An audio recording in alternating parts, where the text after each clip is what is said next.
日航機123便について考えが聞きたい。アメリカの、飛行機だかミサイルだかが当たって、尾翼が飛んで落ちたっていう説を僕は信じています。そうじゃない限り、普通もうちょっと飛行機飛べるはずなんですよね。んで、空中で、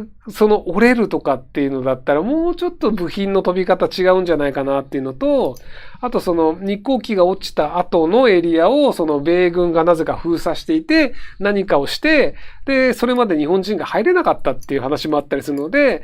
米軍が何らかの関与をしたっていうのは事実なんじゃないかなと思ってます。